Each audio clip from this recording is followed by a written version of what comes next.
नमस्कार। श्रीमद् भागवत गीता और जिंदगी, प्रस्तुति 43, अध्याय 2, जीवन के उस पार, श्लोक संख्या 29। इस श्लोक में श्री कृष्ण ने आत्मा की चर्चा की है। इसका भावार्थ है, कोई इसको आश्चर्य की तरह देखता है, वैसे ही दूसरा कोई इसे आश्चर्य की तरह बताता है। अन्य कोई इसे आश्चर्य की तरह सुनता है, फिर कोई सुनकर भी नहीं जानता। जीवन एक आश्चर्य है और मरण भी एक आश्चर्य ही है।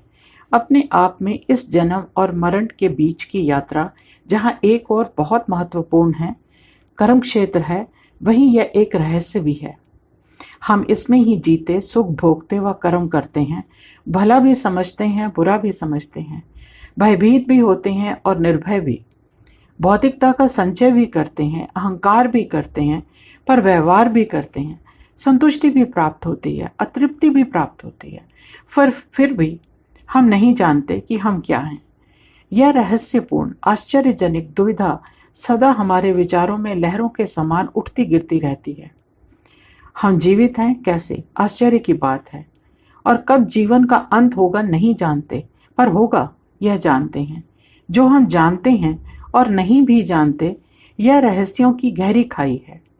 इसे अंधकार भरी गुफा भी कह सकते हैं, क्योंकि इसके अंदर झांकने से, इसकी गहराइयों में उतरने से जो दिखता है वो अंधकार ही है। इतने गहरे अंधकार में झांकना, उस पार झांकना कह सकते हैं। कोई ज्ञान मार्ग पर चलकर खोजे, या कोई भक्ति मार्ग पर चलकर खोजे, या फिर साधना कर, गंतव्य तो एक ही है, खोज भी एक ही है। यदि कुछ प्राप्त हो जाता है तो वह भी एक ही है।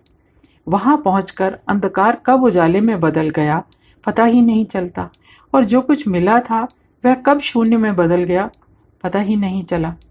सदगुरु जगी ने कहा है, you tell me in this existence which is more permanent, which is more basic, light और darkness. Darkness, it is in the lap of darkness that light happens. What is it that holds everything in the existence? Darkness, isn't it? Light is just a brief happening. It is burning. It will burn out after some time. Whether it's a light, bulb or sun, it will burn out after some time. This will burn out in few hours, and that will get burned out in a few million years. But it will get burned out. यह धुंध है, धुआं है, उजाला है या अंधकार, परिस्थिति एक ही है।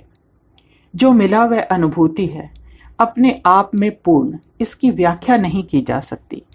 अंधेरे में उजाला हुआ या उजाले में अंधेरा, कुछ मिला या फिर सब कुछ छूट गया, ये तो वही जानते हैं जो इस अवस्था में स्थित हुए। इस सत्य को समझने में बहुत समय लग सकता है, ढूंढने में समय लग सकता है। यह भी हो सकता है कि हम सुदूर देशों या पहाड़ों में जाकर ढूंढें।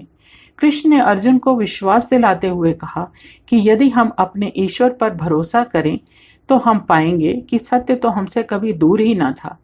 अज्ञान और ज्ञान के बीच ठीक वैसी ही एक दूरी जान पड़ती है जैसे एक नाशवान और एक शाश्वत के बीच, जैसे सच और झूठ के बीच, या जैसे एक पापी और साधु के बीच। पर यह मात्र एक भ्रम है। सत्य को पहचान लेने की राह है, न कि भ्रम में पड़कर कर्तव्य विमुख होने की। यह एक ऐसा सत्य है जिसे हम जानकर भी नहीं जान पाते।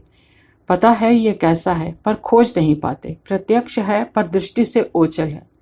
आश्चर्य है, भ्रम है, सत्य है। यदि कोई मनुष्य इस भ्रम जाल को काट फेंकने में समर्थ हो जाता है तो जीवात्मा है अमुक नामधारी शरीर की पहचान के साथ, और यदि एक बार दोनों पृथक हुए तो जीवात्मा अपने ब्रह्मांड रूप के साथ एकाकार हो जाएगी, और शेष जो बचा वो 5 तत्वों को समर्पित कर दिया जाएगा। तब हम जीवात्मा के सत्य को पहचान लेने का प्रयत्न करते हैं और आश्चर्यचकित हो जाते हैं। पहचान कर भी आश्चर्यचकित होते हैं, और यदि ये सत्य अब भी समझ से बाहर है तो भी आश्चर्यचकित हो जाते हैं। ऐसा नहीं है कि सदा ज्ञानी ही ऐसा करते हैं। अज्ञानी भी कभी कभी प्रयत्न कर सफल होते देखे गए हैं। ये मन के लगन की बात है।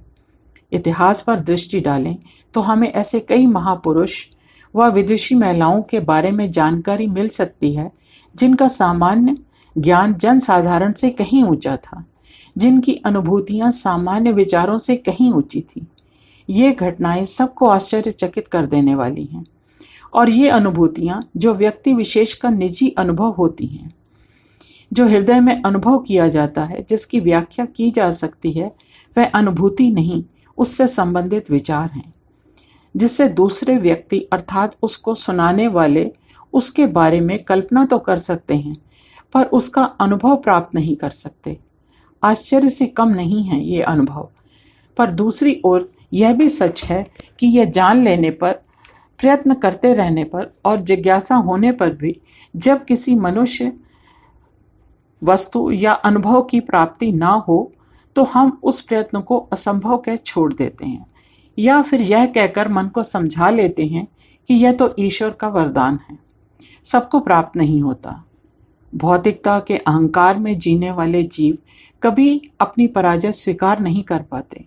दूसरी ओर सत्य को जान चुके और मोक्ष को प्राप्त कर चुके महान लोग अपनी उपलब्धियों का अनुभव तो बताते हैं, उसके उदाहरण भी देते हैं, पर जिन शब्दों और उदाहरणों का प्रयोग करते हैं वे तो बाहरी जगत से संबंधित हैं, जिन्हें वे पहले से जानते हैं। इसलिए किसी दूसरे की प्राप्त अनुभूति हमारी कल्पना से परे है।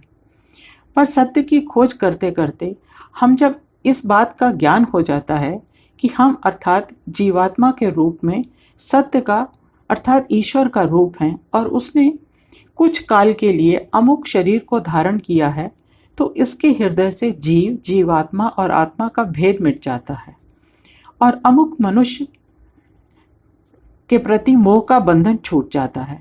जिस दिन हम दूसरों की राह पर चलकर अपनी मंजिल ढूंढना त्याग कर अपने भीतर छुपे सत्य को अर्थात ईश्वर को अपने मन की आंखों से देखना शुरू कर देंगे, तो हम स्वयं ही समझ जाएंगे कि अब हम सही राह पर हैं। इसलिए आइए यहाँ पर यह समझने का प्रयत्न करें कि गीता को पढ़ना और समझना आवश्यक क्यों है। कई बार ऐसा लगता है कि इसमें बार बार एक ही बात को दोहराया जा रहा है।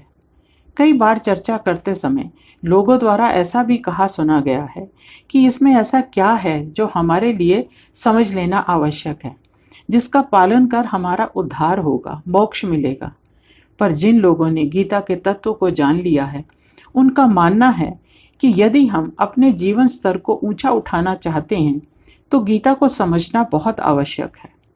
साधारण रूप से मानव जीवन का मुख्य कर्म अर्थात उद्देश्य धन कमाना है। मानव एक विकसित प्राणी है, इसलिए श्रम कर भोजन वस्त्र आदि को प्राप्त कर जीवन व्यतीत करता है।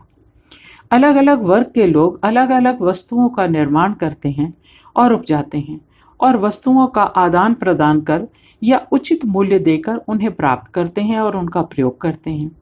इसमें सबसे बड़ा योगदान श्रम का है। धरती के अन्य सभी जीव भी अपना भरण पोषण करने के लिए श्रम कर प्रकृति प्रदत्त वस्तुओं का उपयोग करते हैं।